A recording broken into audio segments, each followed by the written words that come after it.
गोस्वामी जी कहते हैं धर निज रूप गयऊ पितु पाही, राम विमुख राखा तहि नाही। राम विमुख है इसलिए पिता ने भी बहिष्कार कर दिया। इसने सोचा कि मेरे पिता में कमियां हैं, इसलिए जिसमें कमियां होती हैं वो कमजोर होता है। चाहे जितना पावरफुल क्यों ना हो, लेकिन कमियों वाला व्यक्ति हमेशा कमजोर ही रहता है। शक्ति चाहे जितनी प्रदर्शन में उसके साथ जुड़ी हो, लेकिन कमियां जिसके अंदर होती हैं वो अंदर से कमजोर होता है, चाहे जितनी ताकतें लगी रहें आगे पीछे उसके, लेकिन वो अपने को कमजोर ही महसूस करता रहेगा। किसके कारण? कमियों के कारण। इसलिए यदि तुम्हें बलवान बनना है तो पहले कमियों को दूर करो। सबसे बड़ा तरीका उपाय हम बता रहे हैं आपको। यदि आपको बलवान बनना है तो दुनिया के अस्त्र शस्त्र हथियार लोगों को इकट्ठा करना ये बंद करो। सबसे पहले अपनी कमियों को दूर करो, तुम बलवान हो जाओगे। बोलो हो जाओगे कि नहीं? बलवान हो जाओगे।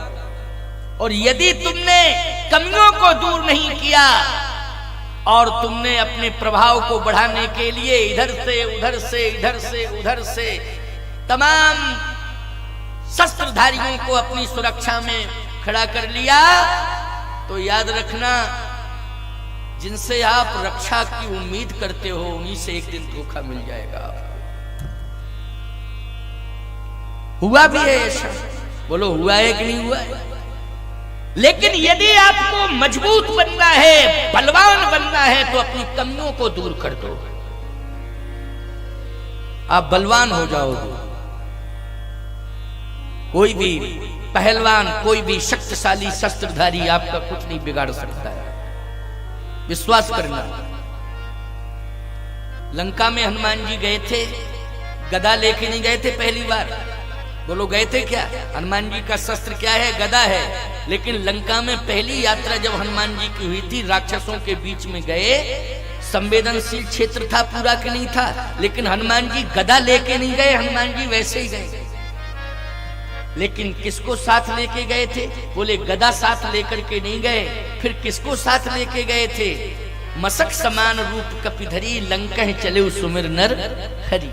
यही कही नाय सवन कहूं माथा, चले हरस ये धर रघुनाथा। भगवान को साथ लेके गए, हृदय में धारण करके गए। आज इंद्र ने दुत्कार दिया, भाग्य धर निज रूप गयऊ पितु पाही, राम विमुख राखा तहि नाही। जैन समझ गया कि पिता के अंदर कमी है, इसलिए कमी होने के कारण ये मेरी मदद नहीं कर पाया। अब तो मुझे ऐसे के पास जाना चाहिए जिसके जीवन में कमी नहीं है। तो ब्रह्मा जी के पास पहुंचा। किसके पास पहुंचा? ब्रह्मा के पास। ब्रह्मधाम, ब्रह्मधाम, ब्रह्मधाम का अर्थ है ब्रह्मा जी जहां रहते हैं, ब्रह्मधाम पहुंचा।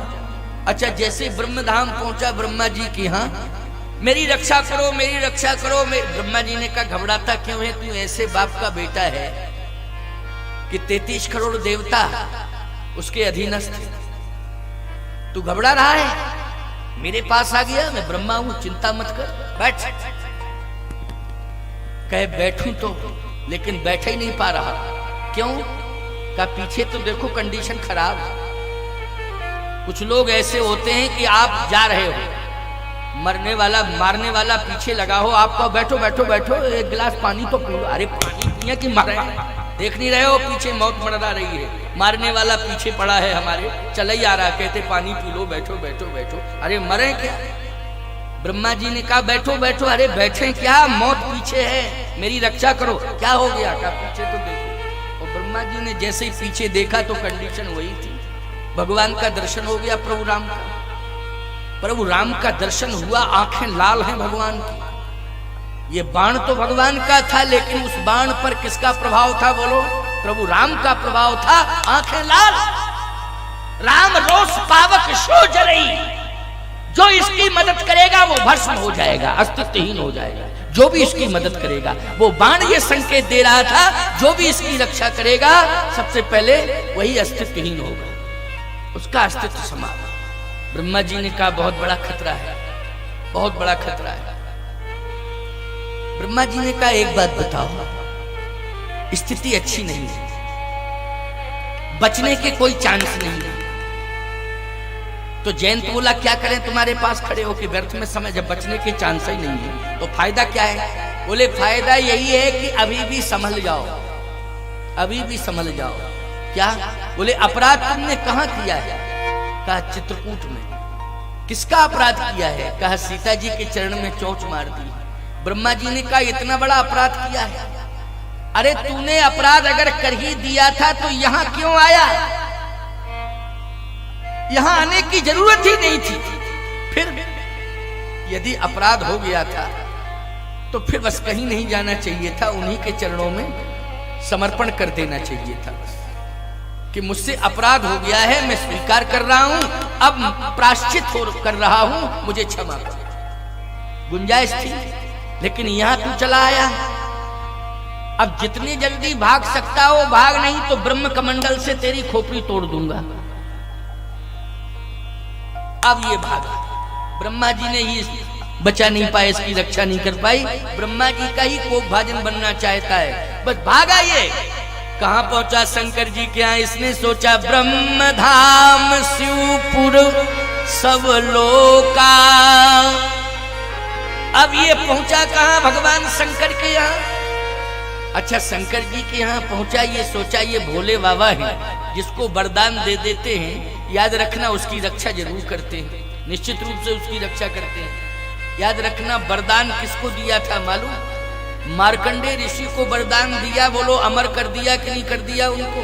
मार्कंडेय जी आज महाप्रलय में भगवान का दर्शन करते हैं, तो कहा कि शंकर जी के यहाँ जाएं, वरदान मिल जाएगा तो निश्चित है कि हम भयमुक्त हो जाएंगे। भगवान शंकर के यहाँ पहुंचा। पाई माम पाई माम पाई माम, मेरी रक्षा करो रक्षा करो रक्षा करो। भगवान शंकर ने कहा चिंता मत कर, मेरे पास आ गया, घबराना नहीं। कहा मौत पीछे। अरे मौत क्या बिगाड़ेगी, वो काल है, मैं महाकाल हूं। जब मेरे पास ही आ गया है तो काल तेरा कुछ नहीं बिगाड़ेगा। महाकाल की शरण में तू आ गया है, घबरा मत। पार्वती जी ने देखा, अरे बस यही तो इनमें कमी है भोले बाबा में। पार्वती जी ने विचार बाद में करते हैं, पहले वरदान देते हैं। पहले करना चाहिए विचार, तब देना चाहिए वरदान। बोलो भाई। लेकिन भगवान शंकर की स्थिति यह है कि वरदान पहले दे देते हैं, बाद में विचार करते हैं। भस्मासुर को पहले वरदान दे दिया, बाद में विचार कर रहे, अरे गड़बड़ हो गया सर, वरदान नहीं देना चाहिए था। पार्वती जी ने कहा देखो तो, संरक्षण बाद में देना, पहले कंडीशन पर विचार करो, क्या है कंडीशन। भगवान शंकर ने देखा तो वही भगवान राम का दर्शन हुआ। भोले बाबा खड़े हो गए और सबसे पहले तो बाण को प्रणाम किया। जयंत बोला अब मरे हम, जिसकी शरण में आए थे वही बाण के आगे हाथ जोड़ रहा है, इसका मतलब अब हम बचने वाले नहीं हैं। बस भोले बाबा ने जैसे ही देखा, प्रभु राम का दर्शन किया, प्रणाम किया, और प्रणाम करके आंखें लाल हुई, कहा पार्वती त्रिशूल उठाओ मेरा। और जैसे कहा त्रिशूल उठाओ, फिर भागा। इसने कहा कि अब नहीं बचने वाले। ब्रह्मधाम शिवपुरा सब लोका, और फिरा भ्रमित व्याकुल भय शोका। काहू बैठन कहा न ओही, राख को सके राम कर द्रोही। ये राम का द्रोही, इसको कौन संरक्षण देगा? भागा भागा फिर रहा है। पिता ने मदद नहीं कर पाई, ब्रह्मा ने मदद नहीं कर पाई, भगवान शंकर ने भी मदद नहीं कर पाई। ईमानदारी के साथ बताओ, मैं आपसे बार बार इस बात को कह रहा हूं, संत में कितनी बड़ी ताकत है। इतना बड़ा अपराध, भगवती अपराध करने वाला वो जयंत, आज पिता भी उसे संरक्षण नहीं दे पाया, स्वयं ब्रह्मा ने उसको धुतकार दिया, भगवान शंकर ने भी उसको कैलाश से निकाल दिया।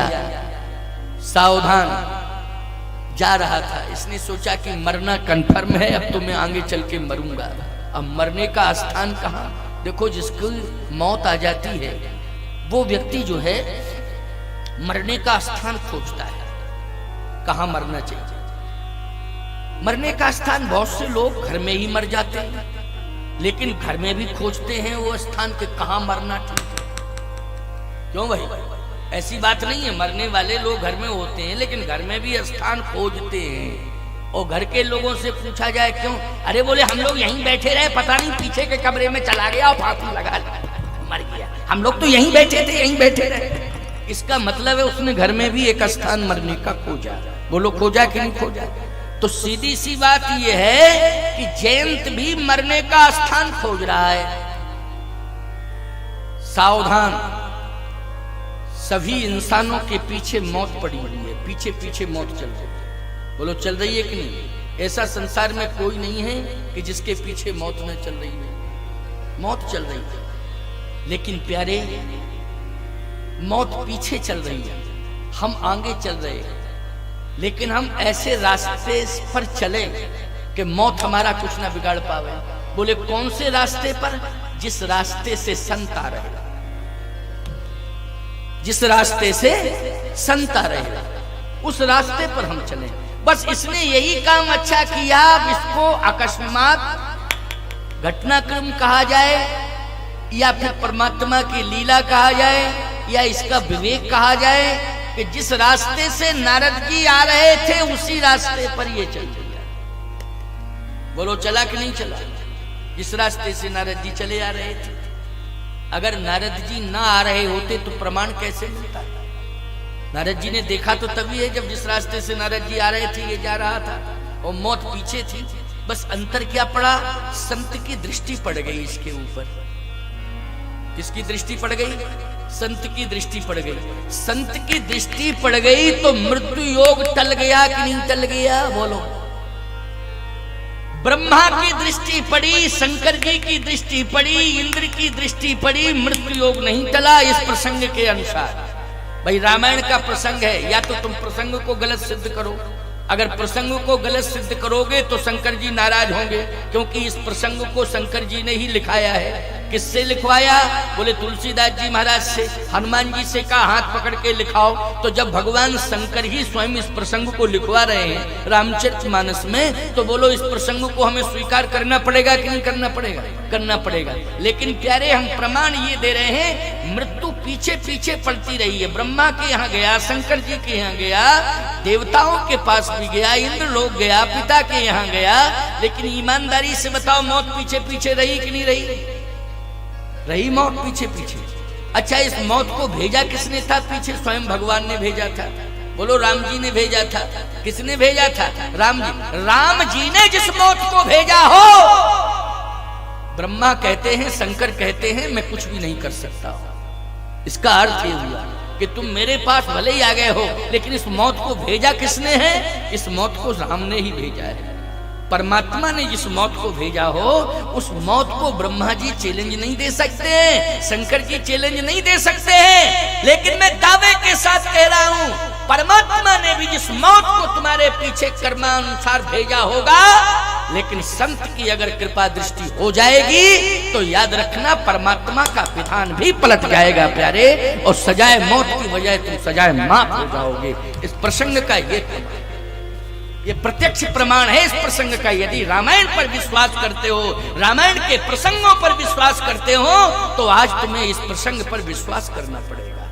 बोलो करना पड़ेगा कि नहीं? आज जैसे ही संत की दृष्टि पड़ी, नारद देखे, नारद देखे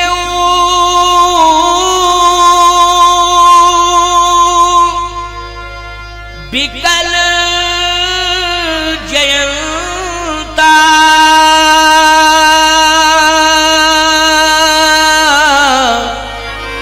और लागी दया कोमल चित संता। लाग दया, दया लगी। रुको रुको, रोका, रुको रुको रुको। जयंत ने कहा मुझे रोक रहे हो? नारद जी ने कहा जानते नहीं हो मेरे पीछे मौत है, जो मुझे रोकेगा वो भी प्रभावित हो जाएगा। जैसे आजकल नारेबाजी नहीं करते हो, जो मुझसे टकराएगा चूर चूर हो जाएगा। पता नहीं लोग क्या क्या नारेबाजी करते रहते हैं। जयंत ने कहा कि हट जाओ, मेरे पीछे मौत है, मुझे जो रोकेगा उसकी भी मौत होगी, वो भी प्रभावित हो जाएगा। नारद जी ने कहा कि जब मौत पीछे ही लगी है तो जा कहां रहे हो? मरने के लिए।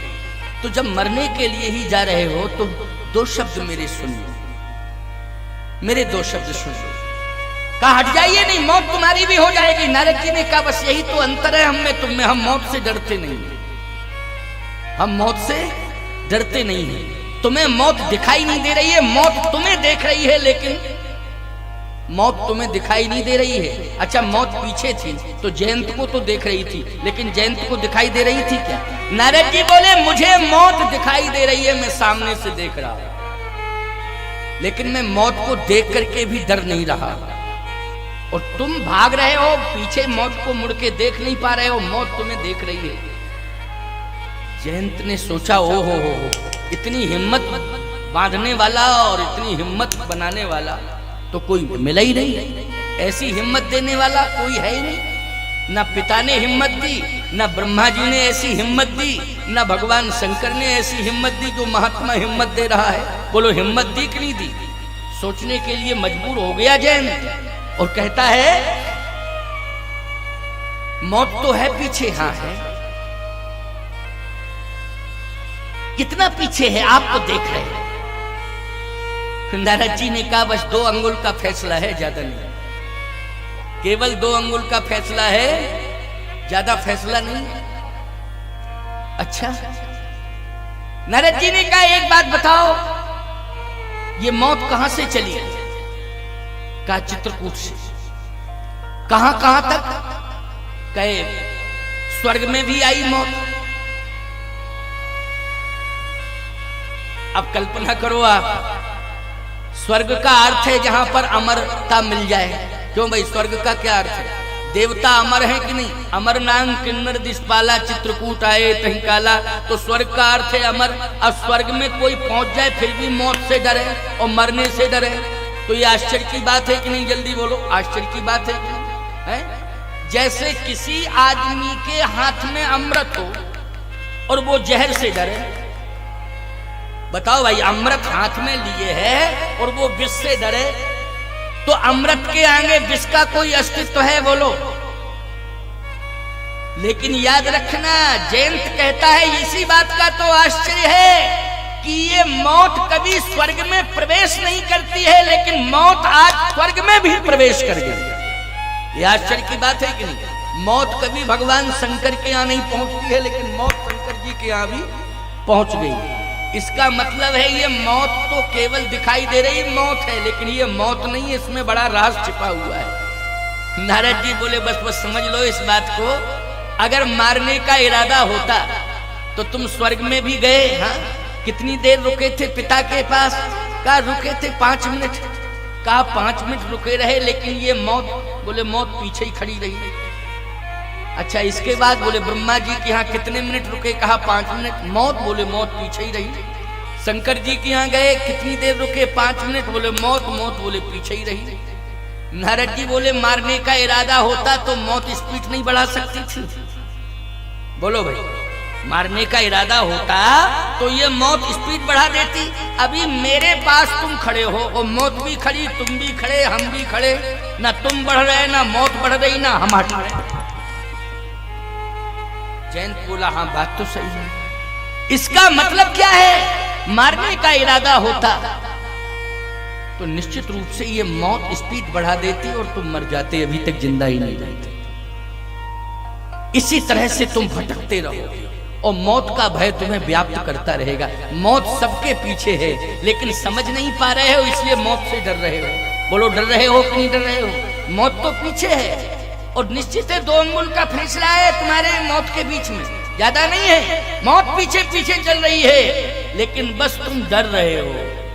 और जब तक डरते रहोगे तब तक मौत तुम्हारा पीछा ही करती रहेगी। और जिस दिन तुम संत का सत्संग सुन लोगे और परमात्मा की शरण में पहुंच जाओगे, उसी समय मौत से तुम भय मुक्त हो जाओगे प्यारे। फिर मौत का भय तुम्हारे जीवन में नहीं रहेगा।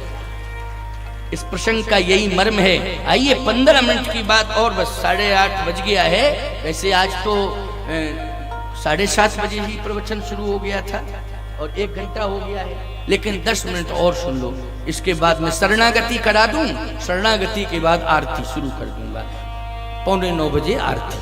क्या करें, प्रसंग है वो तो बढ़ते जाते हैं, है ना। तुम्हें पता लगा कि अभी अभी शुरू किया था, लगा कि नहीं। जबकि मैं ज्यादा कीर्तन भी नहीं कराता हूँ, मंगलाचरण भी मेरा 2 श्लोक में होता है। मैं कोई गीत गाने भी नहीं गाता हूँ। क्या गाता हूँ बोलो? और तुरंत जो है प्रवचन प्रारंभ करता हूँ और तुम लोगों को लगता है कि अभी अभी शुरू किया। क्या करूँ? चलो कोई बात नहीं, 10 मिनट की बात है, इसको सुनो। नारद जी ने कहा, सुन, मैं तुझे मृत्यु के भय से मुक्त करना चाहता हूं, मेरी बात मान। जयंत कहता है कि मार्गदर्शन दो। का मार्ग से भटक गया है, कहां जा रहा है? कहे मार्ग कैसे भटका? जिस मार्ग से आप चले आ रहे हैं उसी मार्ग पर तो मैं जा रहा हूं। कहा कि तू जहां मौत तुझे ले जा रही है वहां जा रहा है, और जहां मृत्यु का भय समाप्त हो जाता है मैं वहां जा रहा हूं। हेलो भाई, मैं वहां जा रहा हूं। नारद जी जिस तरफ भगवान बैठे हुए थे, जिस दिशा में नारद जी उस दिशा में जा रहे थे, और जहां भगवान बैठे थे जिस दिशा में पीठ देख करके जयंत जा रहा था। बोलो, जा रहा था कि नहीं? और जिस दिशा में नारद जी जा रहे थे उस दिशा में भगवान बैठे हुए थे। तो नारद जी ने कहा कि मौत तुझे उस दिशा में ले जा रही है, कहां? जहां परमात्मा नहीं है, और मैं उस दिशा में जा रहा हूं जहां पर परमात्मा बैठा है, इसलिए मुड़। तो आप कहां जा रहे हो? मैं चित्रकूट जा रहा हूं। नारद जी ने क्या कहा? मैं चित्रकूट जा रहा हूं, और तू चित्रकूट छोड़ करके आया है, चल मेरे साथ। जयंत बोला, चित्रकूट नहीं जाऊंगा, वहीं तो गड़बड़ी हुई है। कैसी बात कर रहे हो आप? वहीं से तो भागा हूं, चित्रकूट से। का चित्रकूट नहीं जाऊंगा, मेरे साथ चल। बाबा तुम तो बच जाओगे, मैं मर जाऊंगा। नहीं नहीं नहीं, व्यक्ति को मौत से अगर कोई बचाता है तो है वो भगवान की शरणागति। भगवान की शरणागति मिल जाए तो मृत्यु बंधन से मुक्त हो जाता है। मैं कहता हूं कि भगवान की शरण में पहुंचने वाले क्या मरे नहीं? मैं कहता हूं वो मरे नहीं है, वो तरे हैं। वो मरे नहीं है, अर्थ गलत मत करना। जो भगवान की शरण में पहुंच गए हैं वो मरे नहीं है, वो तरे हैं। बोलो, तरे हैं कि नहीं? तो तरना तो सभी को है। बोलो, है तरना सभी को कि नहीं? सभी को तरना है। नारद जी ने कहा कि मेरे साथ चल, मैं चित्रकूट जा रहा हूं। भगवान की शरणागति स्वीकार कर। इतने कृपालु और दयालु हैं कि तुझे क्षमा कर देंगे। कहे क्षमा के पास शब्द, मेरे पास शब्द नहीं है जिन शब्दों से वो क्षमा करें। कहा सत्संग से वो शब्द मिलते हैं। नारद जी ने सत्संग दिया। देखो, नारद जी ने सत्संग दिया और सत्संग से वो शब्द मिले जिससे परमात्मा की शरण तक पहुंचने का आधार मिला। ये आज आपको जो सत्संग मिल रहा है, इससे जो शब्द मिल रहे हैं, इससे जो भाव मिल रहे हैं आपको, यही भाव आपको भगवान की शरणागति दिलाएंगे। समझ रहे हो कि नहीं? इसलिए प्रथम भगत संतन कर शंगा और दूसर गति मम कथा प्रसंगा। नारद जी से कथा सुनी है जयंत ने, याद रखना। और कथा सुनी तो कथा ने उसको चित्रकूट की ओर भेज दिया। जब चित्रकूट की ओर भेजा कथा ने, मार्गदर्शन दिया, तो नारद जी ने कहा सुन, एक काम करना। कहा जैसे ही जाना तो सीधे साष्टांग प्रणिपात करना, लंबी दंडवत। कहे हाँ ठीक है। जयंत ने कहा कि यदि मैं साष्टांग प्रणिपात करूंगा तो वो पूछेंगे तो कि तूने अपराध किया, आ गया तू, अपराध क्यों किया था? तो मेरे पास शब्द क्या है? नारद जी ने कहा सत्संग ठीक से सुन, ज्यादा मत बोलना, केवल समर्पण करते समय इतना ही कहना, भगवान कहें क्यों अपराध किया तो कहना हाँ किया, स्वीकार कर लेना। ये नहीं कि इधर उधर की बात करने लग जाओ ना, कहना हाँ किया, अपराध किया, हाँ किया था। जयंत ने कहा वो कहें क्यों किया था अपराध? तो नारद जी ने कहा सीधी सी बात कहना, प्रभु मैं अज्ञानी हूं, आपके प्रभाव को देखना चाहता था, बस ज्यादा मत बोलना, मैं अज्ञानी हूं, आपके प्रभाव को देखना चाहता था। जयंत बोला मान लीजिए उन्होंने कह दिया देख लिया प्रभाव, अब वापस क्यों आ गया? तो नारद जी ने कहा ज्यादा मत बोलना, सीधा सा यही कहना, यदि वो कहें कि अब देख लिया प्रभाव, वापस क्यों आ गया, तो कह देना आपके स्वभाव को सुन करके आ गया हूं, आप बड़े कृपालु और दयालु हैं, आप जैसा कृपालुता वाला स्वभाव संसार में किसी का नहीं है। इतना ही कहना, ज्यादा नहीं, आपके स्वभाव को सुन के। नारद जी बोले गजब हो गया,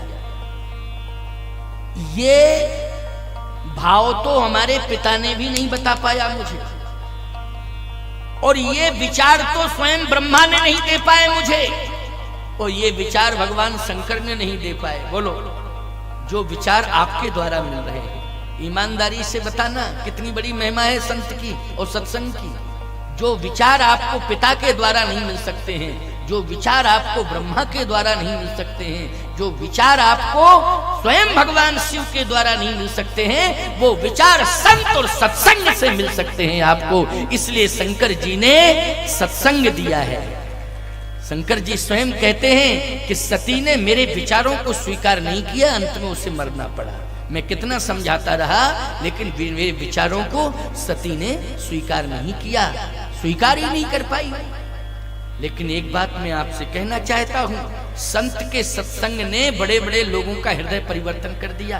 बोलो, रत्नाकर डाकू का हृदय परिवर्तन साधुओं के सत्संग ने किया था। सप्त ऋषियों को लूटने के लिए आया था रत्नाकर डाकू, लेकिन महात्माओं ने कहा 2 मिनट का हमारा सत्संग सुन ले, केवल 2 सेकंड के विचार सुन ले, इसके बाद जो तेरा काम है वही काम करना। और जैसे ही महात्मा ने सत्संग सुनाना शुरू किया तो वो रत्नाकर डाकू महर्षि वाल्मीकि बन गया। बोलो, बन गया कि नहीं बन गया? अंगुलीमाल जैसा डाकू, बोलो कितना खतरनाक डाकू था, लेकिन गौतम बुद्ध ने ईमानदारी से बताओ विचार देकर के उसे महात्मा बना दिया था कि नहीं बना दिया था? बोलो, बनाया, हृदय परिवर्तन कर दिया था कि नहीं कर दिया था? जो हिंसावादी था, ना जाने कितने लोगों की अंगुलियों को निकाल करके माला पहन ली थी उसने, अंगुलीमाल उसका नाम ही पड़ गया था। डाकू को सजा देता था तो सबसे पहले अंगुलियों को काटता था, इसलिए उसका नाम क्या था? अंगुलीमाल नाम था। अंगुलीमाल नाम का डाकू, ईमानदारी से बताओ, गौतम बुद्ध के विचारों के कारण महात्मा बन गया कि नहीं बन गया? हृदय परिवर्तन हो गया कि नहीं हो गया उसका? इसलिए सत्संग में बड़ी ताकत है प्यारे, याद रखना। आज जयंत ने आंखों में आंसू भर दिए, कहा महाराज आपने तो बहुत ही सुंदर विचार दिया, ऐसा विचार दिया कि मेरा बेकार ही निकल गया। ऐसा सुविचार आपकी वाणी से सुनने को मिला कि जो अंदर मेरे विकार था वो विकार ही दूर हो गया।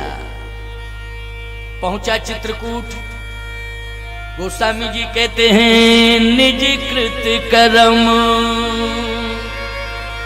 पहले तो प्रशंसा करता, अतुलित बल अतुलित प्रभुताई, मैं मति मंद जान नहीं पाई, निज कृत कर्म जनित फल पायु, और अब प्रभु पाहि शरण तक आयु, अब प्रभु पाहि शरण तक आयु, पाहि माम पाहि माम पाहि माम पाहि माम, सुन कृपालु अति आरति बानी। यहाँ अति आरत बानी, बोलो भगवान ने सुनी। ये बाणी किसने दी? जल्दी बोलो। ये बाणी सत्संग ने दी। आर्त वाणी कहां से मिली है? संत के द्वारा मिली, संत के सत्संग से।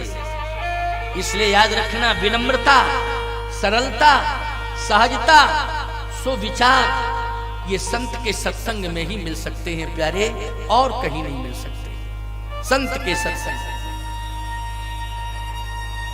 अतुलित बल अतुलित प्रभुताई, मैं मति मंद जान नहीं पाई। निज कृत कर्म जनत फल पायु, अब प्रभु पाहि शरण तक आयु। सुनि कृपालु अति आरति बानी, अति आरति बानी, सुनी भगवान। अच्छा सुनी, क्रोध तो था, लेकिन क्रोध जो है करुणा में बदल गया है। क्यों? क्रोध किस में बदल गया? करुणा में बदल गया। ये संत का प्रभाव है। किसका प्रभाव है? जल्दी बोलो। संत दर्शन का प्रभाव है, संत वाणी का प्रभाव है। भगवान ने कहा खड़े हो जाओ, तुम्हारी आंखों में आंसू हैं, तुम्हारी वाणी सुनकर के मेरी आंखों में भी आंसू आ गए हैं। लेकिन जब तेरी आंखों में आंसू हैं, तू पश्चाताप कर रहा है, तो क्या तुझे अपराध बोध नहीं था? तुझे अपराध बोध नहीं था? तुमने अपराध किया क्या? जब तू रो रहा है, प्रायश्चित कर रहा है, पाइमाम कह रहा है, तो पहले अपराध बोध नहीं था? यदि अपराध बोध था तो तूने अपराध किया क्या? जयंत कहता है प्रभु, अपराध मैंने इसलिए किया था क्योंकि बोध नहीं था, ये सत्य है। अज्ञानी हूं, आपके प्रभाव को देखने के लिए मैंने अपराध किया। अच्छा, किसी ने तुझे सजेस्ट तो नहीं किया था अपराध के लिए? नहीं, आपका प्रभाव देखने के लिए मैंने अपराध किया। देख लिया मेरा प्रभाव, देख लिया। अब वापस क्यों आ गया? आपका स्वभाव सुन करके आ गया हूं। आप कृपालु और दयालु हैं। भगवान ने कहा पहले ये बताओ नारद जी कहां मिले थे? ये पॉइंट केवल नारद ही बता सकते हैं और कोई नहीं बता सकता। या तो नारद का सत्संग तुझे मिल गया, महात्मा का सत्संग तुझे मिल गया, इसलिए तुझे बोध हो गया। बोलो किससे बोध हुआ है? सत्संग से बोध हुआ है। नारद जी कहां? कहे महाराज रास्ते में मिले थे। अच्छा, और महाराज नारद जी को मैंने गुरु बना लिया। नारद क्या है? बोले नारद मेरे गुरु हैं, गुरुदेव हैं। भगवान ने कहा जो काम तेरा पिता नहीं कर पाया, ब्रह्मा और शंकर नहीं कर पाए, वो काम गुरु ने किया। वो काम किसने किया? गुरु ने किया। इसलिए एक संत का भाव है कि हरि रूठे तो ठौर है, लेकिन गुरु रूठे नहीं ठौर। भगवान रूठ जाए तो गुंजाइश है गुरु की शरण में चले जाओ। भगवान अगर रूठ गया है तो गुरु की शरण में चले जाना। निश्चित रूप से गुरु की शरण में पहुंच जाओगे तो परमात्मा प्रसन्न हो जाएगा। रूठा हुआ परमात्मा प्रसन्न हो जाएगा गुरु की शरण में जाने से। लेकिन गुरु रूठ जाए तो कहीं कोई ठौर नहीं है। इसलिए आज गुरु की कितनी बड़ी महिमा है। जयंत को मिला कौन? बोले गुरु मिल गया।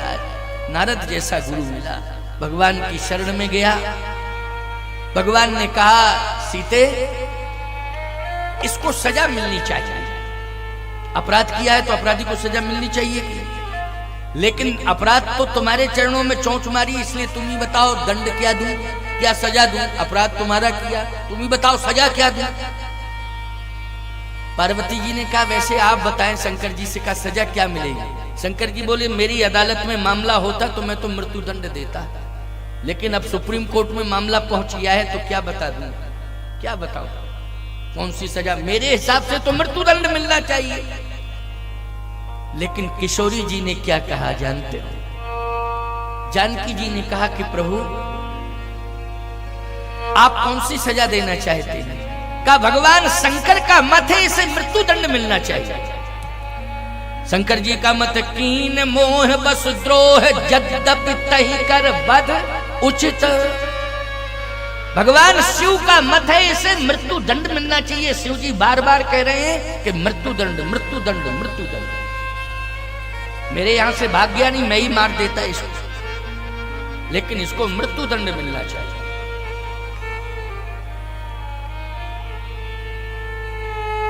जानकी जी ने कहा प्रभु एक निवेदन कर रही है। क्या? आप कौन हैं? अयोध्या वालों की दृष्टि में आप दशरथ नंदन राम हैं। बोलो हैं कि नहीं? अयोध्या वालियों, अयोध्या वासियों की दृष्टि में आप दशरथ नंदन राम हैं, लेकिन जगत की दृष्टि में आप आत्मा राम हैं। सबकी आत्माओं में रमण करने वाले, बोलो कौन है? आत्मा राम है। अयोध्या वालों की दृष्टि में आप कौन है? अयोध्या वालों की दृष्टि में तो आप दशरथ नंदन राम, लेकिन जगत की दृष्टि में आप कौन है? आत्मा राम। जब आप आत्मा राम हैं तो इसका मतलब है आप परमात्मा राम, आप परमात्मा। परमात्मा राम यदि आप हैं तो इसका मतलब है आप जगत पिता हैं। क्या है? जगत पिता है। और यदि आप जगत पिता हैं तो मैं जगत माता हूं। हाँ हाँ, जगत माता हो। तो जब मैं जगत माता हूं तो आखिर जब पिता ने इसका त्याग कर दिया, अब ये स्वर्ग में प्रवेश नहीं कर सकता है और इंद्र ने इससे संबंध विच्छेद कर लिया है और ये लौट करके चित्रकूट में आ गया है, तो इसका संबंध जगत से हो गया कि नहीं हो गया? क्यों भाई, हो गया कि नहीं भाई? स्वर्ग की सीमा से परे अब इसका स्वर्ग से कोई संबंध नहीं, क्योंकि इंद्र ने तो इसको धुतकार दिया ना, भाग यहाँ से तुझे कुछ लेना देना नहीं, हमारा तेरा संबंध खत्म। क्यों? तू कौआ बन गया। अब कौआ बन गया है तो अब हमारा तेरा संबंध कहाँ रहेगा? याद रखना, इंद्र का संबंध कौए से नहीं है, लेकिन परमात्मा का संबंध कौए से। संसार में जितने भी जीव जंतु प्राणी हैं, बोलो ईमानदारी, यहाँ तक कीट पतंग तक, बोलो भगवान का संबंध है कि नहीं है? बोलो है कि नहीं? भगवान का संबंध किससे नहीं है प्यारे? याद रखना, जानकी जी ने कहा ये कौआ बन गया, लेकिन आपका संबंध हर प्राणी से है कि नहीं? हाँ है। संसार के जितने भी 84 लाख योनि धारक जीव हैं, वो आपको जगत पिता मानते हैं और मुझे जगत माता मानते हैं। तो आप जगत पिता हैं, मैं जगत की माता हूं। और आज इसने इस जगत में अपना स्वरूप बदला हुआ है, लेकिन शरण में आया है, तो इसका मतलब ये मेरा पुत्र है। तो हे प्रभु, चाहे जितना बड़ा अपराध पुत्र क्यों ना कर दे, लेकिन माँ अपनी आंखों के सामने बेटे की मौत नहीं देख सकती है। हे प्रभु, माँ नहीं देख सकती है अपनी आंखों के सामने कि मेरे बेटे की मौत हो, इसलिए मेरी दृष्टि में तो सजाए मौत की वजह सजाए माफ कर दिया जाए। बोलो, ये सारा का सारा जो कृपा का स्वरूप प्रकट हुआ है वो संत के द्वारा हुआ है कि नहीं हुआ है? किसके द्वारा हुआ है? संत के द्वारा। मार्ग परिवर्तन किसने कराया है? हृदय परिवर्तन किसने कराया है? मार्ग परिवर्तन किसने कराया है? ये संत ने कराया, संत की वाणी ने कराया है। तो बोलो, हृदय परिवर्तन, मार्ग परिवर्तन के लिए संत वाणी प्रसारित हो रही है कि नहीं हो रही है? ये किसकी वाणी प्रसारित हो रही है? संत की वाणी प्रसारित हो रही है। मार्ग परिवर्तन हो, हृदय परिवर्तन हो। तुमने न जाने कितने जाने अनजाने में अपराध किए हैं। बोलो भाई, अनजाने में भी इतने अपराध हो गए हैं कि तुम्हें बोध ही नहीं है कि कितने हो गए हैं। लेकिन याद रखना, ये सत्संग, ये संत की वाणी आज तुम्हें भगवत शरणागति के लिए प्रेरित कर रही है। और याद रखना, संत की वाणी से अगर तुम प्रभावित हो जाओगे तो चाहे जितने बड़े बड़े पाप क्यों ना हुए होंगे, परमात्मा की अदालत में जाओगे, निश्चित रूप से संत और सत्संग के प्रभाव से माफ कर दिए जाओगे। तुम माफ कर दिए जाओगे, विश्वास कर लेना इस बात पर। इसलिए सुन कृपालु अति आरती बानी, एक नयन कर तजेऊ भवानी, एक नयन कर तजेऊ भवानी। ईमानदारी से बताओ, आपकी आंख फूट जाए तो अच्छा है कि गला आपका कट जाए तो अच्छा है? जल्दी बोलो। गला कट जाए तो मतलब क्या निकला? आंख फूट जाए कोई बात नहीं है, आप कहोगे चलो एक तो है, एक ही से काम चलेगा। क्यों चलेगा कि नहीं चलेगा? लेकिन गला ही कट गया तो कोई मतलब के नहीं रहोगे। इसलिए सुन कृपालु अति आरती बानी, एक नयन कर तजेऊ भवानी। से प्रथम भगत संतन कर संगा, दूसर रति मम कथा प्रसंगा। संत बिटप सरिता गिरधरणी, और परहित हेतु सवन की करनी। ये संत और संत वाणी का प्रभाव है। आपने श्रवण किया। अब